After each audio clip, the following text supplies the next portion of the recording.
오늘 하나님의 말씀은 마태복음 5장 21절부터 24절까지 말씀입니다. 마태복음 5장 21절에서 24절 말씀 보겠습니다.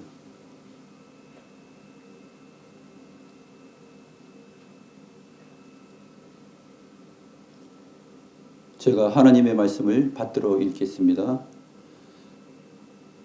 옛사람에게 말한 바 살인하지 말라, 누구든지 살인하면 심판을 받게 되리라 하였다는 것을 너희가 들었으나 나는 너희에게 이르노니 형제에게 노하는 자마다 심판을 받게 되고 형제를 대하여 나가라 하는 자는 공회에 잡혀가게 되고 미련한 놈이라 하는 자는 지옥불에 들어가게 되리라.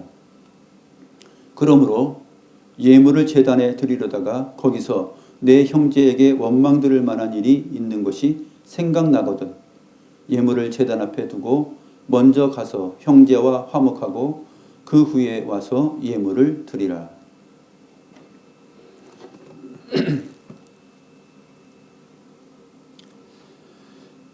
오늘부터 진행되는 예수님의 산상수훈의 설교의 내용들은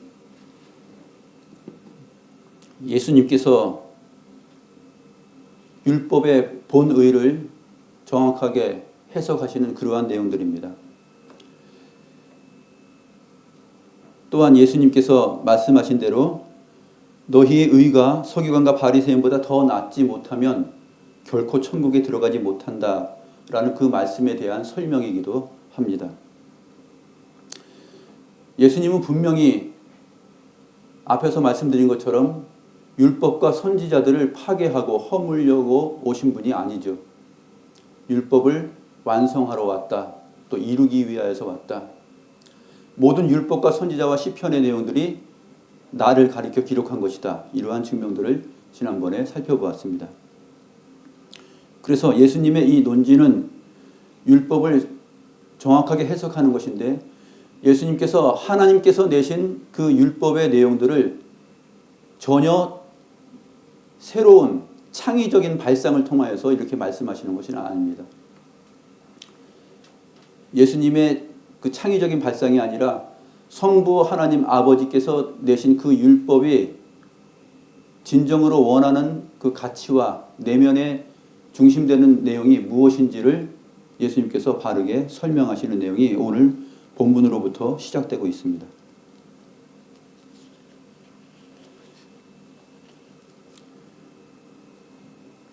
예수님은 오늘 본문에서 10계명 가운데 6번째에 해당되는 내용이죠. 살인하지 말라. 누구든지 살인하는 자는 심판을 받을 것이다. 라는 이 부분에 대하여서 설명을 하십니다.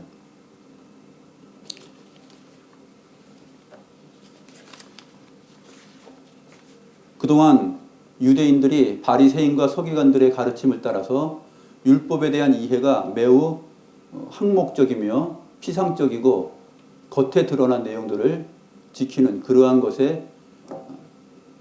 것들을 준수하면은 다 율법을 이룬 것처럼 자기의 의로 만족하였습니다. 손을 깨끗이 씻고 그릇을 깨끗이 씻고 그렇게 하면은 거룩한 사람, 깨끗한 사람, 정결한 사람이 된다라고 생각을 했었습니다. 그러나 주님께서는 그러한 외식하는 바리새인과 서기관들에 대하여서 책망을 하였죠. 이사야 선지자의 글을 통하여서 책망을 하였습니다.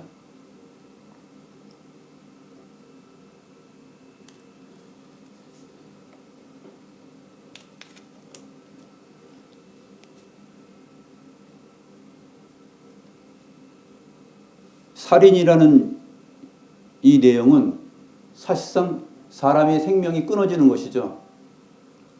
누군가 상대의 목숨을 끊는 겉으로 드러나는 행위입니다. 겉으로 죽는 것이죠. 그런데 이 살인이라는 그 율법의 내용을 주님께서 어떻게 풀어가시는가? 조금 전에도 말씀드렸지만 전혀 새롭게 풀어가는 것이 아니고 율법의 그 살인하지 말라라는 그 문구와 다른 어떤 것을 창조적으로 아주 개발하여서 말하는 것이 아니라 하나님께서 내신 그 율법의 참된 가치와 의미를 그 본질을 예수님께서 설명해 가시기 시작합니다. 어떻게 설명하시는지 한번 보겠습니다. 옛사람에게 말한 바. 이 말은 이제 옛사람에게 말을 했기 때문에 모세 시대 때 하나님께서 말씀하신 내용이죠. 살인하지 말라. 누구든지 살인하면 심판을 받게 되리라. 이러한 내용을 너희가 들었습니다. 너희가 다 들었다. 제자들이죠. 너희가 다 들었으나 나는 너희에게 이르노니. 여기서 나는 너희에게 이르노니라는 이 말이 나는 하나님과 다르다. 나는 하나님보다 여호와 하나님보다도 더 뛰어나다. 이러한 측면의 얘기가 아니라 나는 너희에게 이르노니라는 이 부분은 내가 하나님과 동등한 성자로서 이 말씀의 본의를 지금부터 설명하겠다라고 말씀하시는 내용입니다. 나는 너희에게 이르노니 형제에게 노하는 자마다 심판을 받게 되고 형제를 대하여 라가라 하는 자는 공회에 잡혀가게 되고 미련한 놈이라 하는 자는 지옥불에 들어가게 되리라. 세 가지를 말합니다. 처음에 형제에게 노하는 자, 또 형제에게 라가라고 하는 자. 라가는 이제 히브리어 라카입니다. 아람어인데 이 아람어 라카는 넌 머리가 텅 비어있다. 너는 쓸데없다. 쓸모없다. 그렇게 하는 상대에게 대한 욕을 하는 내용입니다. 또 미련한 놈이라. 살인이라는 한 가지를 옛사람에게 너희가 들었다라고 말합니다. 이 살인하면은 너희가 반드시 누구든지 심판을 받는다 그랬어요. 그런데 주님께서는 이 살인하는 것에 대한 내용을 세 가지로 설명합니다. 형제에게 노하는 자, 또 형제에게 라카라고 말하는 자, 형제에게 미련한 놈이라고 말하는 자. 이것이 살인하는 것과 같다라는 얘기예요. 심판을 받게 된다라는 말도 역시 세 가지로 풀어서 설명하십니다. 첫 번째는 그대로 있는 그대로 심판을 받게 될 것이다 라고 말을 하고, 그 다음에 형제에 대하여 라가라 하는 자는 공회에 잡혀가게 되고, 그 다음에는 지옥불에 들어가게 되리라. 그래서 심판에 대한 설명도 그대로 문자적으로 받아서 심판을 받게 될 것이다 그렇게 말을 하고, 공회에 잡혀가게 될 것이다, 그 다음에 지옥불에 들어가게 될 것이다, 이 세 가지로 말합니다. 과장법이면서도 강조법이죠. 주님께서 이렇게 강조하시는 까닭은 너희가 듣고 알고 있는 이 살인이라는 것을 외형적으로 누군가를 목을 졸라 죽이거나 돌을 던져서 죽이거나 하는 그러한 외형적인 살인 말고 너희의 내면 세계 속에서 일어나는, 너희 마음 속에서 일어나는 그 행위들, 그것들이 결국 살인과 연결되어 있다라고 말씀하시는 것입니다. 그런데 성경 내용을 보게 되면은 이 분노하는 거, 그다음에 라카라고 말하는 거, 미련한 놈이라고 말하는 거, 그것이 모든 경우에 다 해당되지는 않습니다. 이것이 세상이 말하는 율법과 도덕의 기준하고 틀려요. 이 정의 자체가 틀린데 왜 틀리냐면은 주님께서 여기서 말씀하시는 이 내용은 까닭 없이 자기의 그 악한 마음에서 자기의 온당하거나 정당하지 않은 처지에서 있음에도 불구하고 상대에 대하여서 이렇게 마음을 갖는 자들에 대해서 주님께서 말씀하시는 것입니다. 분노라는 거 여러분들이 어떻게 생각하세요? 분노하는 거. 분노라는 것은 분노할 수 있을 때 분노해야 되고 분노하지 말아야 될 때 분노하지 않는 것이 성경적입니다. 형제에게 대하여 노하는 것, 이것은 무엇을 말하는지 우리가 성경적으로 한번 살펴보도록 하겠습니다.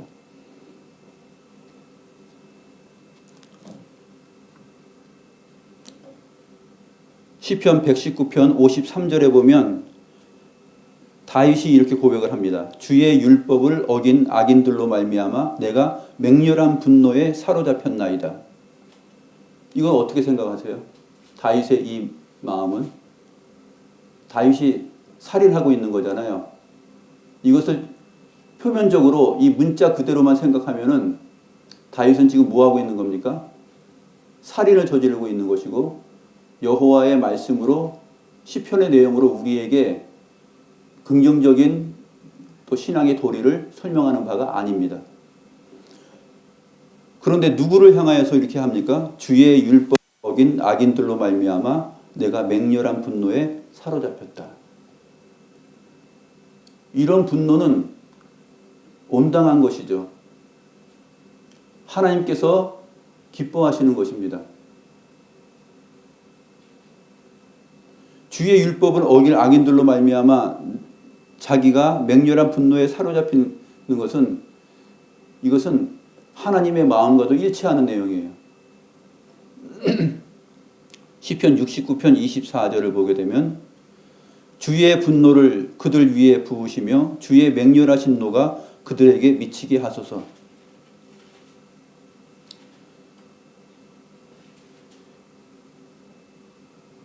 시편은 신앙의 도리로서 마땅히 인간이 하나님의 백성들이 가져야 될 그러한 모든 그 영혼의 기능들을 아주 해부학적으로 묘사하고 있는 내용들이 시편의 모든 내용이에요. 하나님의 형상으로 지음을 받고 믿음을 가진 자들이 그들의 영혼 안에 간직해야 될 정당한 것들, 합당한 것들, 그러한 것들이 노래와 시로 표현된 것, 기도로 표현된 것이 뭐냐면 시편의 내용들입니다. 다윗이 이렇게 기도합니다. 주의 분노를 그들 위에 부으시며 주의 맹렬하신 노가 그들에게 미치게 하소서.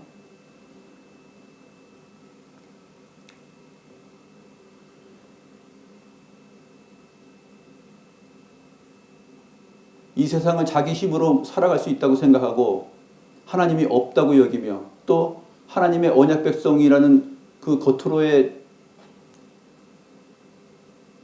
언약 백성다운 그러한 역사성을 가지고 있다 하더라도 실제 삶에 있어서 하나님의 언약을 저버리고 살아가는 사람들에게 다윗은 이러한 신실한 기도들을 하고 있는 것입니다. 또 하나 놀라운 사실 한번 볼까요? 시편 7편 11절 말씀 보면 하나님은 의로운 판장이시며 매일 분노하시는 하나님이시로다. 어떻게 생각하십니까? 하나님은 매일 분노하시는 하나님이세요. 하나님께서 율법을 너희가 누구든지 살인하면 심판받게 될 것이다. 이렇게 말씀하셨어요. 그리고 주님께서는 그 살인한다라는 말을 형제에게 노하면, 분노하면 그거는 살인한 것이다. 그래서 심판을 받게 된다라고 지금 말을 하고 있지 않습니까? 그러면 시편 7편 11절에 하나님께서 매일 분노하시는 하나님이시로다라는 이러한 성경 말씀은 없어야 되겠죠. 하나님은 매일 살인하시는 분이네. 그렇죠? 그러면 예수님께서 가르치시는 오늘 본문의 내용들은 하나님의 말씀과 일치하지 않는 것이다라고 볼 수 있습니다. 그런데 이 말씀은 하나님의 말씀과 사실 같은 내용입니다. 그래서 우리가 형제에게 노하는 자마다 심판을 받을 것이다 라는 이 부분을 아주 단순하게 생각해서는 안 돼요. 단순하게 우리가 알고 있는 대로 그래 사람의 마음속에 분노하는 것은 좋지 않은 거야. 다 심신에 다 그 해로울 뿐이야. 이렇게 생각하는 것은 사실 분노에 대한 정의와 또 형제에게 분노한다라는 주님의 이 가르침을 제대로 따라가지 못하고 있는 결과입니다. 그래서 하나님께서 주신 전체 성경의 빛을 받아서 우리가 이렇게 주님께서 말씀하시는 그 의미가 어떠한 것인지를 생각하는 것이 굉장히 필요합니다.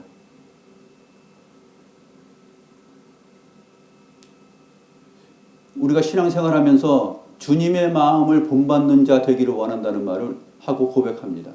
주님의 마음을 본받는다는 것이 도대체 무엇일까요? 주님께서 기뻐하시는 것을 기뻐하는 것이고 주님께서 싫어하시는 것을 싫어하는 것이고 그런 것이잖아요.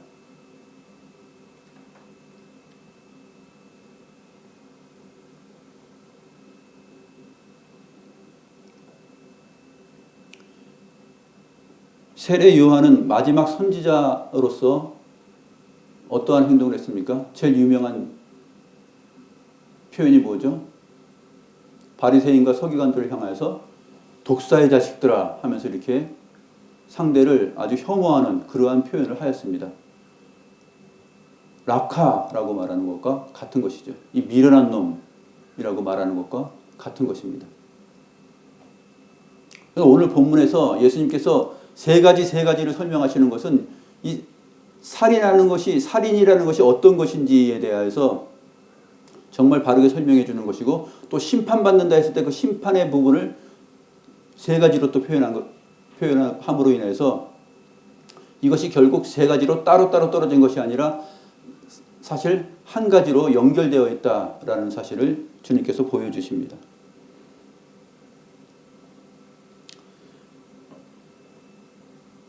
예수님의 마음은 어떠했습니까? 유대인의 명절 때 성전에서 사람들이 돈을 바꾸고 상을 차려놓고 비둘기를 팔고 또 양을 팔고 그렇게 했습니다. 그때 주님께서 그 광경을 보고 어떻게 했습니까? 노끈으로 채찍을 만들어서 상을 후려치고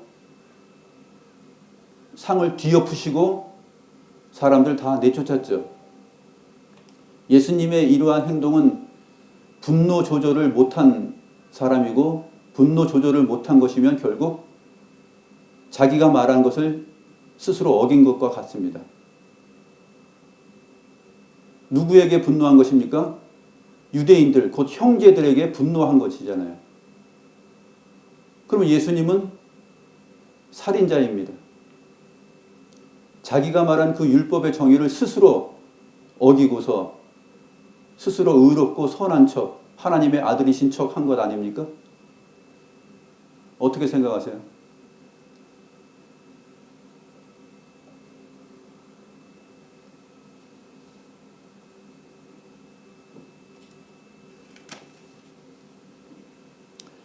예수님께서 마태복음 18장 34절에 이 분노라는 단어를 똑같이 사용하는 부분이 있는데 마태복음 18장 34절에 보면 주인이 노하여 라는 부분에서 이 노하다, 형제에게 노하는 자마다 살인한 것이다 라고 표현하는 그 노하다라는 헬라어 오르기조라는 단어를 똑같이 사용하고 있습니다. 주인이 노하여 그 빚을 다 갚도록 그를 옥졸에게 넘기니라 라는 예수님의 비유가 나옵니다. 이 예수님의 비유는 천국은 마치 그 종들에게 결산하려는 어떤 주인과 같다. 이렇게 시작됩니다. 이 비유에서 한 종이 빚을 많이 졌습니다. 1만 달란트의 빚을 졌어요. 1만 달란트라는 빚은 정말로 상상을 초월하는 금액입니다. 한 6조억 원 돼요. 6조. 평생을 갚아도 갚을 수 없는 빚이죠. 그런데 1만 달란트 빚진 종을 향하여서 이 주인이 말합니다. 네가 이 빚을 다 갚도록 해라. 네 아내와 자식들을 팔아서라도 갚아라. 그러니까 알겠습니다. 제가 정말 최선을 다해서 갚겠습니다. 저를 불쌍히 여겨주시고 저를 긍휼히 여겨주십시오. 제가 최선을 다해서 갚겠습니다. 이렇게 말을 하니까 주인이 어떻게 봅니까? 주인이 긍휼히 여기시면서 그 종의 빚을 다 탕감하여 줬다 그랬어요. 이 종이 이제 밖에 나갑니다. 밖으로 나가서 가는 길에 자기에게 빚진 상대를 만납니다. 100데나리온 빚진 자를 만나게 됩니다. 1만 달란트에 비하면 정말 터무니없이 작은 액수죠. 몇 천만 원 정도 되는 돈입니다. 그 돈을 빚진 자를 만나니까 어떻게 합니까? 목을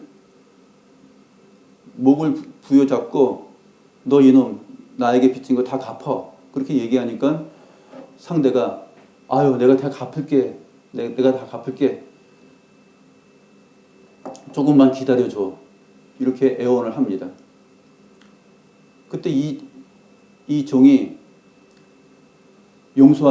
탕감하여 주지 않습니다. 탕감하여 주지 않고 그 옥에 이 사람을 가두게 하라고 시킵니다. 사람들이 이 광경을 다 보고서 주인에게 얘기했습니다. 이러이러한 일이 있었습니다. 라고 얘기하니까 주인이 그때 노하는 것입니다. 오르기죠. 하는 것이죠. 주인이 노하여 그 빚을 다 갚도록 그를 옥졸들에게 넘기니라. 이때 이 주인은 분명히 오늘 본문에서 말하는 것처럼 형제에게 노한 사람입니다. 분노하였습니다. 살인하였습니까?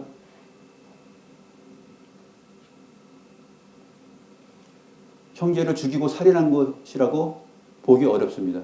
예수님의 이 비유는 그 주인이 천국은 마치 이러한 주인과 같다 했습니다. 천국 하나님의 나라, 하나님 자신을 소개하는 예수님의 비유예요. 이 주인은 하나님 자신을 소개하는 것이죠. 하나님이 어떤 분이시며 어떨 때 분노하시며 어떻게 행동하시는지. 그게 바로 천국 비유입니다. 예수님의 이 비유가 오늘 본문의 말씀과 어긋날까요? 그렇지 않을 것입니다. 또 한 가지 노하여라는 이 오르기조라는 단어가 쓰인 곳이 마태복음 22장 7절에 있는데 임금이 노하여 군대를 보내어 그 살인한 자들을 진멸하고 그 동네를 불살랐다고 되어 있습니다. 이 22장의 내용은 예수님의 비유인데 천국은 마치 자기 아들의 혼인을 천국 혼인 잔치를 예비한 어떤 임금과 같다 그랬어요. 그런데 사람들을 막 초대합니다. 사람들을 초대하고 소와 양을 잡고 다 오도록 요청하였습니다. 그런데 나는 이제 밭에 가야 된다 하고 약속을 어기고 떠나갑니다. 또 나는 사업이 있어서 중요한 사업이 있어서 나는 갈 수 없다라고 말하면서 또 그 초청에 응하지 않고 그 혼인잔치에 가지 않습니다. 남은 사람들은 또 어떻게 했냐면 초대받은 사람들 중에 남은 사람들은 혼인잔치 초청을 위하여서 보낸 그 종들을 임금이 보낸 종들을 잡아서 때리고 죽였다 이렇게 기록하고 있습니다. 이 비유의 말씀은 무엇이죠? 우리 주님께서 교회의 신랑으로 오셔서 자기의 신부이신 교회를 위하여 혼인잔치, 구속의 내용을 그 구속의 역사를 이루려고 오셨습니다. 그것이 바로 주님의 구속 안에 있는 혼인잔치이죠. 여호와께서 자기 백성들을 항상 자기와 혼인관계에 있는 그 아내처럼 여겨서 그들이 이방신을 섬기고 하나님의 율법을 떠나게 되면은 간음하였다라고 표현하는 것이 바로 그러한 관계입니다.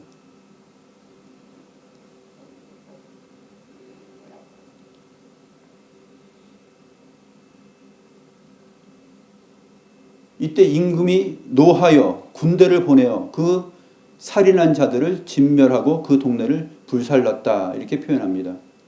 이 임금의 노함은 자기 백성들을 향하여서 노한 것인데 어떤 면에서는 형제들에게 노한 것과 같은 것이죠.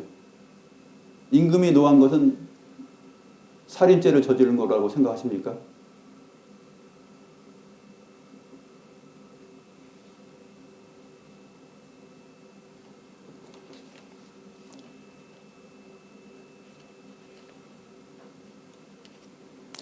민수기 25장 6절부터 13절에 보게 되면은 아론의 손자 엘르아살의 아들 비느하스가 이방 모압 여인들과 간통하고 간음하고 그들의 제사에 바알부올의 제사에 함께하고 추악한 행동들을 하는 사람들을 심판하는 내용, 응징하는 내용이 기록되어 있습니다. 비느하스의 분노가 민수기 25장 6절부터 13절에 나타나는데 한번 보실까요? 민수기 25장입니다.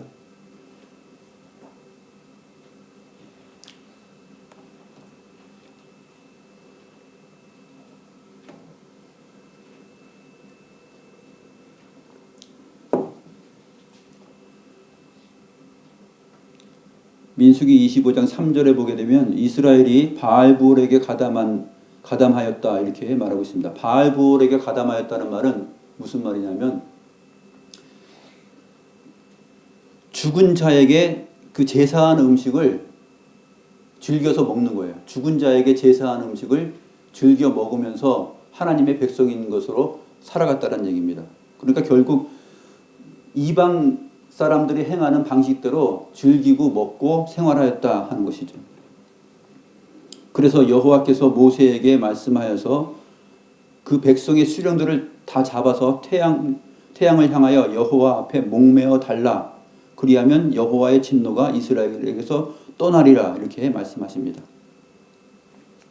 그리고 바알부올에게 가담한 사람들을 죽이라 이렇게 설명하십니다.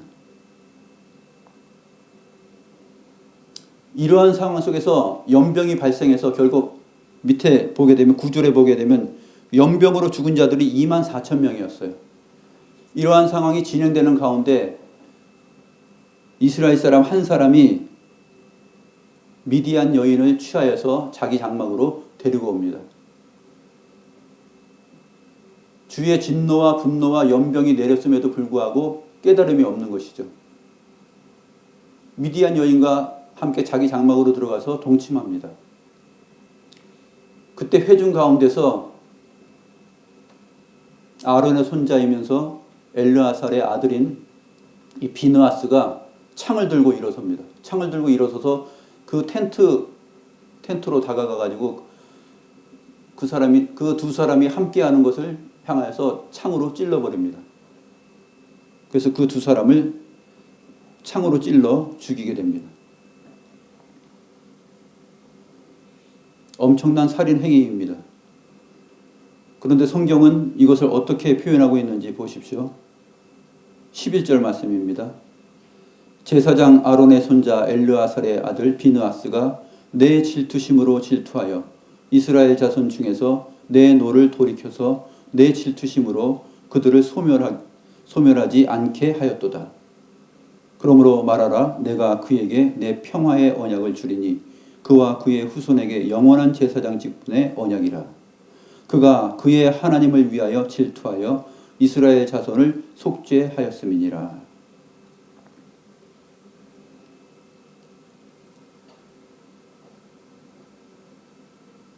비느하스의 그 질투는 마땅히 언약 백성들이 여호와를 사랑하고 여호와만을 소망해야 되는데 엉뚱한 것을 소망하니까 여기에서 나오는 그 질투심이에요. 어떻게 여호와의 언약 백성이 여호와를 떠나서 이렇게 추악한 행동을 할 수 있지? 그건 아니잖아 하는 생각으로 마음을 가진 것이죠. 그 분노는 여호와께서 표현한 대로 그가 나의 질투심, 나의 노를 대신하였다라고 말하고 있습니다.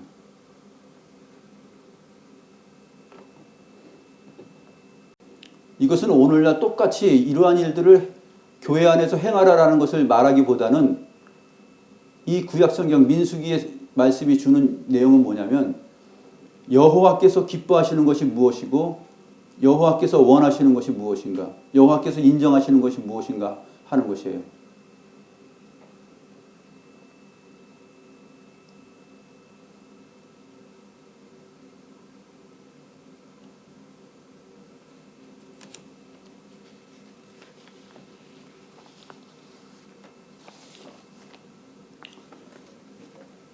오늘 본문 형제에게 노하는 자마다 다 심판을 받는다. 이 사실을 정말로 제대로 살펴볼 수 있는 내용이 하나 있습니다. 그 내용이 뭐냐면 아벨을 쳐 죽인 가인의 내용입니다. 창세기 4장의 내용이죠. 창세기 4장 3절부터 8절까지 내용을 보면서 한번 살펴보겠습니다.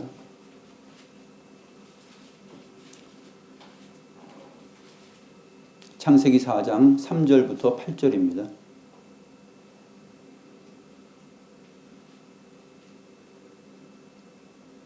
같이 한번 읽어볼까요? 3절부터 8절까지 시작.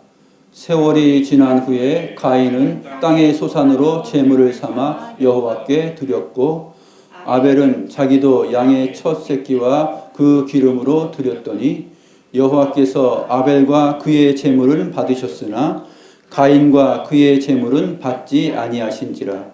가인이 몹시 분하여 안색이 변하니 여호와께서 가인에게 이르시되 내가 분하여 함은 어찌 됨이며 안색이 변함은 어찌 됨이냐. 내가 선을 행하면 어찌 낯을 들지 못하겠느냐. 선을 행하지 아니하면 죄가 문에 엎드려 있느니라. 죄가 너를 원하나 너는 죄를 다스릴지니라. 가인이 그의 아우 아벨에게 말하고 그들이 들에 있을 때에 가인이 그의 아우 아벨을 쳐 죽이니라. 오늘 본문을 보게 되면 가인이 먼저 분노하게 되죠. 가인의 분노는 결국 아벨을 쳐 죽이는 것으로 열매를 맺습니다. 이 과정이 바로 누구든지 살인하는 자는 심판을 받을 것이다 라는 이 말씀을 주님께서 형제에게 노하는 자마다 살인하는 자다, 심판을 받을 것이다 라고 가르쳐 주신 이 내용과 연결이 되는 것이죠.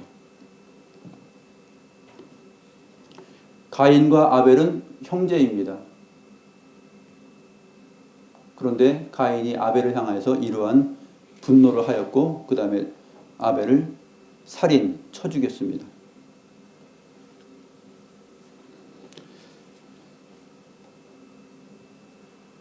가인에게 있는 분노는 어떤 분노였을까요? 하나님께서 아벨과 그의 제물은 받으셨어요. 그러나 가인과 그의 제물은 받지 않았다라고 설명하십니다. 바로 이 부분에서 가인이 분노를 한 것입니다. 하나님께서 아벨과 그의 제물을 받았을 때는 무엇을 인정한 것이죠? 제물을 받기 전에 아벨을 먼저 받으신 것이죠. 제물을 가져오는 그 아벨이 하나님 앞에 의로웠기 때문에, 항상 바르게 살았기 때문에, 주의 말씀을 따라 살았기 때문에 아벨과 그의 제물을 받으신 것입니다. 가인을 받지 않은 이유는 가인도 역시 농산물을 가지고서 하나님 앞에 왔지만 그 제물을 받지 않은 이유는 가인을 받지 않았기 때문에, 가인을 인정하지 않았기 때문에 그 제물이 인정될 수 없었던 것이에요. 제물이 양이냐 제물이 농산물이냐 그것에 따라서 갈리는 것이 아닙니다. 그 제물을 가져온 사람, 그 사람을 받느냐 안 받느냐의 문제가 바로 제물을 받고 안 받는 문제와 직접 연결이 되어 있는 것이죠. 이 부분을 이해하기 위해서는 요한일서 3장 12절부터 15절 말씀을 보면 될 수 있는데요. 요한일서 3장 12절부터 15절입니다. 신약성경 390페이지.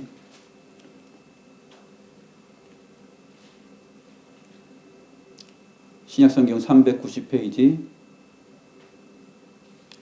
요한일서 3장 12절 같이 한번 읽어볼까요?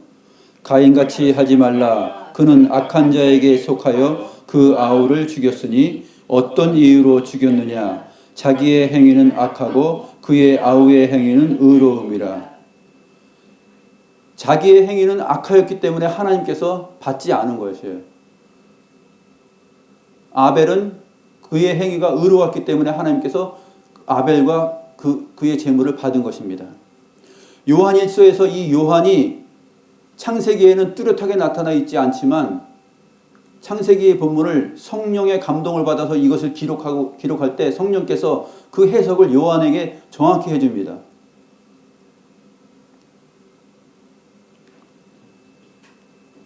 요한일서 3장 17절에 나타나는데 이 17절, 18절의 말씀이 가인이 하나님 앞에서 악하였던 그 이유를 설명해 주고 있습니다. 17절, 18절 한번 읽어볼까요? 시작. 누가 이 세상의 재물을 가지고 형제의 궁핍함을 보고도 도와줄 마음을 닫으면 하나님의 사랑이 어찌 그 속에 거하겠느냐. 자녀들아, 우리가 말과 혀로만 사랑하지 말고 행함과 진실함으로 하자. 이 말씀이 가인과 아벨 얘기를 하면서 뜬금없이 나오는 것처럼 보입니다. 뜬금없이 나온 것이 아니라 가인의 그 악함의 내용이, 하나님 앞에 인정받지 못한 내용이 무엇인지를 성령께서 사도 요한을 통하여서 그것을 조명하고 해석할 수 있도록 이렇게 풀어서 우리에게 설명을 해주는 것이죠.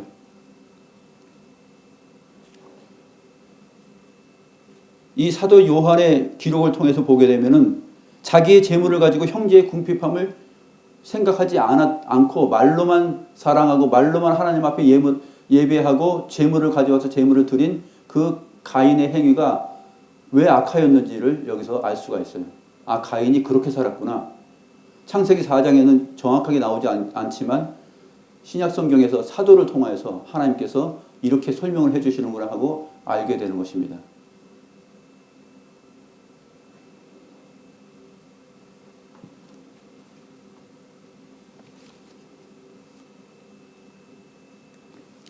이제 다시 가인의 분노 창세기 4장으로 가보겠습니다.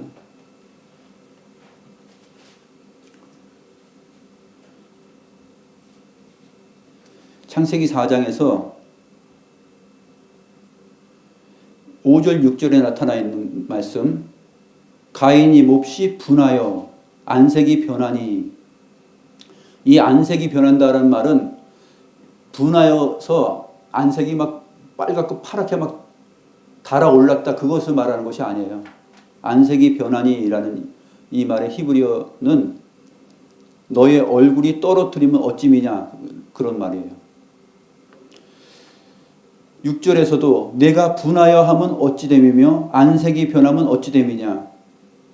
안색이 변하다라고 이렇게 번역되어 있는 우리말 표현은 히브리어 원문에는 뭐라고 되냐면 얼굴을 떨어뜨리는 거예요. 얼굴을 떨어뜨리는 것이 무엇인지 바로 이어서 설명을 해줍니다. 7절 말씀이에요. 똑같은 단어가 7절에 나옵니다. 네가 선을 행하면 어찌 낯을 들지 못하겠느냐. 7절에 네가 선을 행하면 어찌 낯을 들지 못하겠느냐라는 말이 안색이 변하면 어찌 됨이냐, 바로 너의 얼굴이 떨어뜨리면 어찌 됨이냐, 바로 이 질문에 이어서 나오는 내용이에요. 근데 우리말은 좀 의역을 한 것이죠. 사람이 분노를 하고 화를 내게 되면 얼굴이 달아오르니까 안색이 변하면 어찌 됨이냐, 이런 식으로 그냥 쉽게 호응할 수 있도록 번역이 되었습니다. 그런데 6절과 7절이 연결이 되지 않죠. 그러면 내가 선을 행하면 어찌 낯을 들지 못하겠느냐. 이 가인은 자기가 선을 행하지 못하였다고 생각했기 때문에 얼굴을 떨어뜨리고 있었던 것입니다.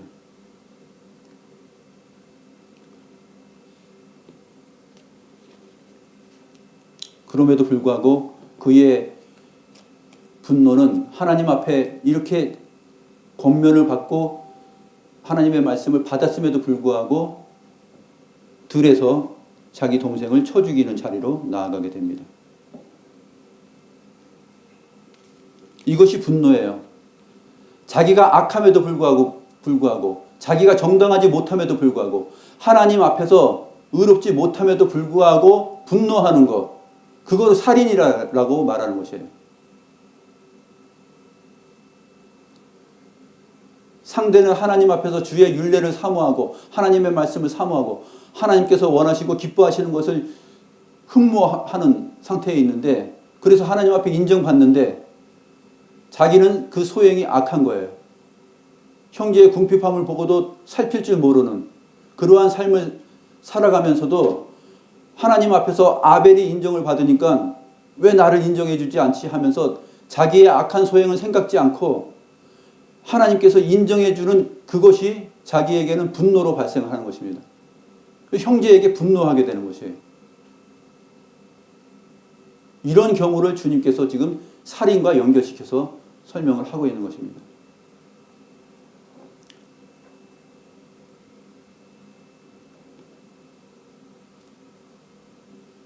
네가 선을 행하면 어찌 낯을 들지 못하겠느냐. 선을 행하지 않았다는 것이죠.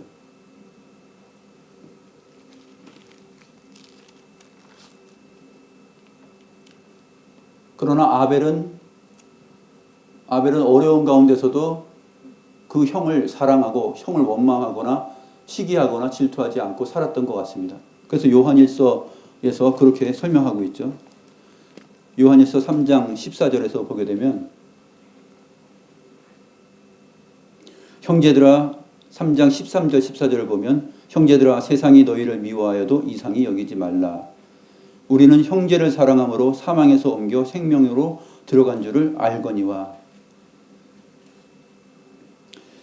형제를 사랑한다라는 것, 형제를 정당하게 사랑한다라는 것이 사랑함으로 우리가 생명으로 들어가는 것이 아니라 생명에 들어간 자가 사랑한다라는 말이에요. 이 말은 14절의 말씀 잘 보세요.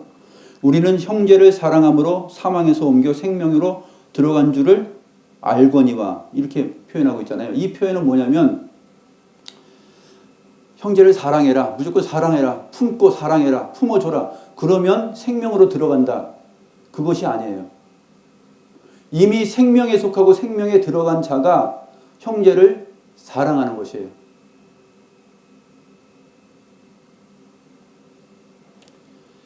그런데 사랑하지 아니하는 자는 어떤 자입니까? 사랑하지 아니하는 자는 사랑하지 않기 때문에 그 사망에 있는 것이 아니라 사망에 머물러 있기 때문에 사랑하지 못하는 거예요.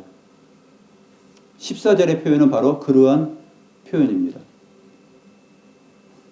15절에 그 형제를 미워하는 자마다 살인하는 자니 살인하는 자마다 영생이 그 속에 거하지 아니하는 것을 너희가 아는 바라.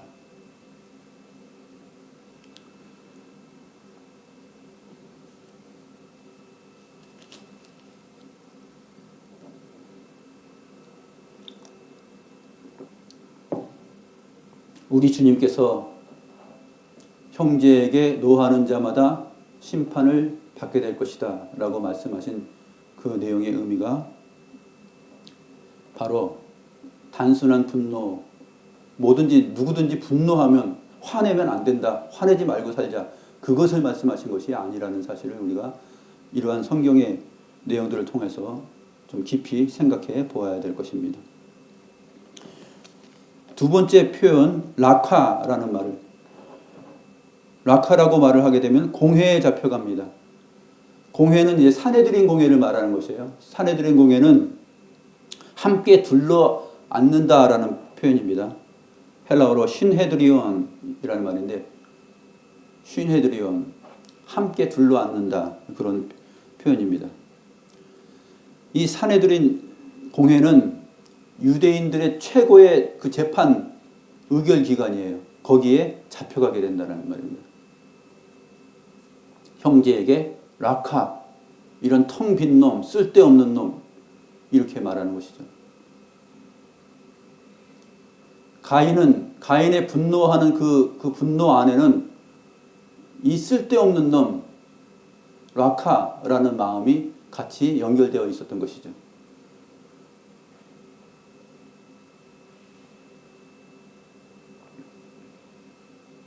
주님께서 말씀하시는 이 세 가지의 그 조합은 사실은 살인이라는 그 하나의 내용을 강조해서 표현하는 것이고 연결되어 있다는 사실을 우리가 제가 앞부분에서 설명한 것입니다. 그 내용을 잘 기억하실 필요가 있죠.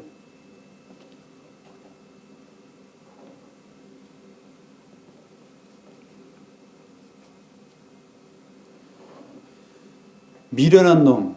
이 미련한 놈이라는 것은 어리석은 사람이라는 뜻인데 이 어리석은 사람아 이렇게 표현하는 것이죠. 그런데 예수님께서는 바리새인들을 향하여서 마태복음 23장에서 이렇게 말합니다. 화 있으진 저 눈먼 인도자여 이렇게 말하면서 어리석은 맹인들이여 라고 말합니다. 모로스라는 똑같은 단어, 헬라어 단어를 사용합니다. 어리석은이라는 말을 씁니다. 누구를 향해서요? 바리새인들을 향해서 예수님께서 같이 유대인으로서 형제에게 지금 말하는 거잖아요. 그런데 어리석은 맹인들이여 뱀들아 독사의 새끼들아 너희가 어떻게 지옥의 판결을 피하겠느냐 이런 식으로 마태복음 23장에서 말하고 있습니다.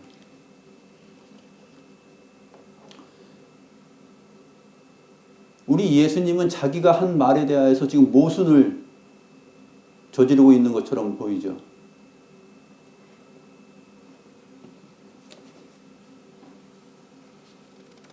그러나 그렇지가 않습니다.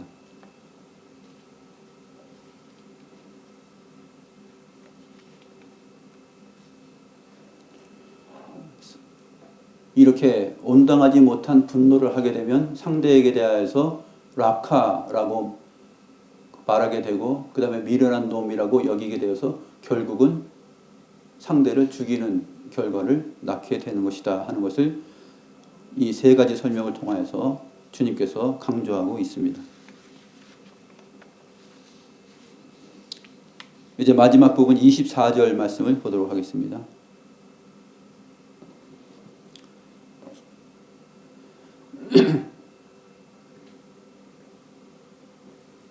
23절과 24절 말씀 보겠습니다.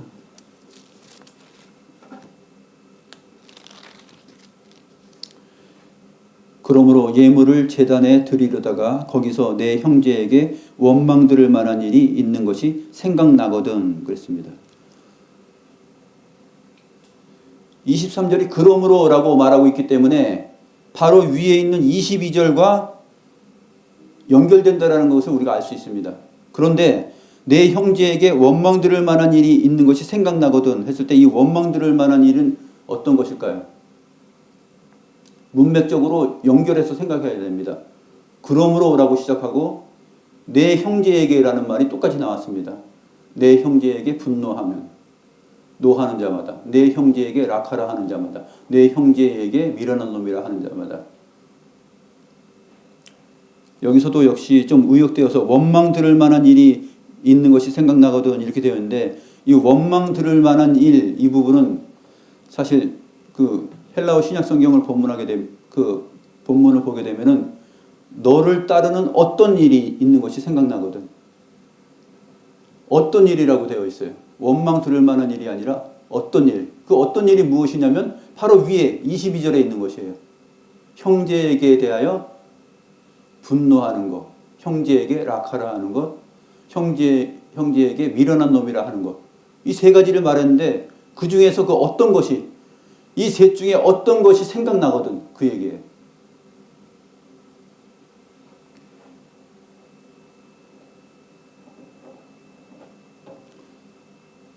의미상으로는 맞는 것이죠. 원망 들을 만한 일이라고 번역을 해도 의미상으로는 통하지만 더 정확하게 번역이 되었으면 좋았겠다라는 생각을 합니다. 너를 따르는 어떤 일이 있는 것이 생각나거든. 이제 예물을 가지고 하나님 앞에 예물을 가지고 제단 앞에 왔습니다. 그런데 생각이 나는 거예요. 주님께서 말씀하신 거. 내가 직접 손으로 사람을 상대를 형제를 죽이진 않았지만 내가 분노하였나? 내가 형제에게 분노하였나? 내가 형제에게 라카라고 말했나? 내가 미련한 놈이라고 말했나? 그 중에서 하나 생각이 나는 것이죠. 생각이 나면은 어떻게 하라고요? 24절 같이 한번 읽겠습니다. 시작. 예물을 제단 앞에 두고 먼저 가서 형제와 화목하고 그 후에 와서 예물을 드리라. 예물을 제단 앞에 두고 먼저 가서 형제와 화목하고 그 후에 와서 예물을 드리라는 것입니다. 왜 이렇게 할까요? 하나님께서 가인과 그 재물을 받지 않은 것처럼 자기도 받지 않을 것이기 때문에 그렇습니다. 예물의 어떠함 때문에 예물을 보고 하나님께서 받고 안 받고 하는 것이 아니라 그 예물을 가져온 사람, 그 사람을 받지 않을 경우에는 주님께서 그 예물도 받지 않기 때문에 그렇습니다. 하나님은 바로 그런 분이시죠. 우리가 하나님 앞에서 어리석고 악하게 살아감에도 불구하고 어떤 예물을 가지고서 헌금 생활을 하고 그러면 하나님께서 기뻐하실까요? 그렇지 않아요. 우리 자신을 받지 않으면 우리의 것도 받지 않습니다. 바로 하나님은 그런 분이세요. 그래서 중요성을 여기서 강조하고 있습니다. 예물을 제단 앞에 가져오는 것, 이거는 하나님을 예배하는 행위잖아요. 하나님을 예배한다라는 것. 근데 자기를 따르는 어떤 일이 생각이 났어요. 갑자기. 생각이 나면은 그 생각이 났다라는 것은 성령께서 개입하신 것이죠. 하나님께서 그러한 마음을 주고 생각나게 하신 것입니다. 그러면 예물을 제단 앞에 두고 먼저 가서 형제와 화목하는 것이 중요합니다. 하나님께서 그것을 기뻐하기 때문에 그런 것이죠. 그 후에 와서 예물을 드리면 됩니다. 왜냐하면 나를 받아야 내가 드리는 예물도 받기 때문에 그렇다는 것이죠.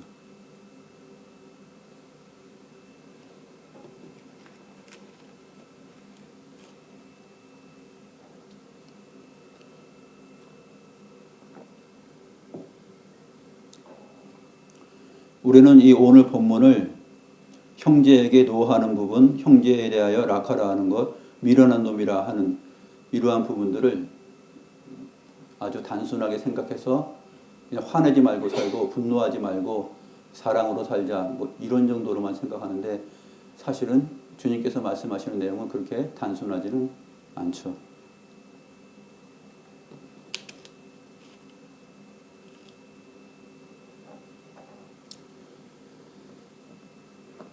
바리새인들과 서기관들이 자기네들의 그 위선적인 삶을 오히려 돌아보지 않고 이렇게 말할 수도 있어요.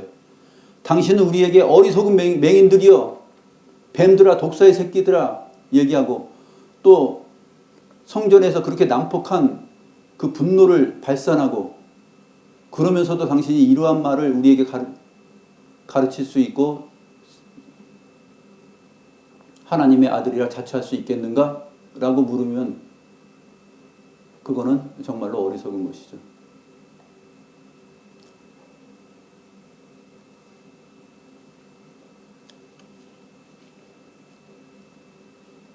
오히려 위선적인 바리새인과 서기관들이 당신은 그렇게 분노하였고 우리를 향하여서 어리석은 사람이라고 하였으니 당신은 지옥불에 들어갈 것이겠군요 라고 생각했을 것입니다. 그래서 바리새인들은 죽어 마땅하다고 생각한 것이죠. 이 쓸모없는 놈. 그렇게 생각했기 때문에 주님을 십자가에 달아서 죽이라고 소리치고 예수님을 죽이는 자리까지 나아갔잖아요. 바로 그것이 형제에게 분노하는 것입니다. 바리새인의 분노가 형제에게 분노하는 것이고, 라카, 쓸데없는 놈. 너는 이 유대 땅에서 쓸데없어. 너 같은 존재는 어떻게 돼야 돼요? 너같이 미련하고 쓸데없는 놈은 죽어야 돼. 마땅해. 라고 재판장에게 공회에 끌고 가서 결국 죽이는 자리로 나아가는 것입니다.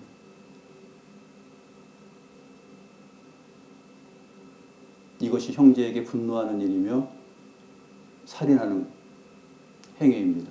하나님께서 금하신 내용이죠. 같이 기도하겠습니다.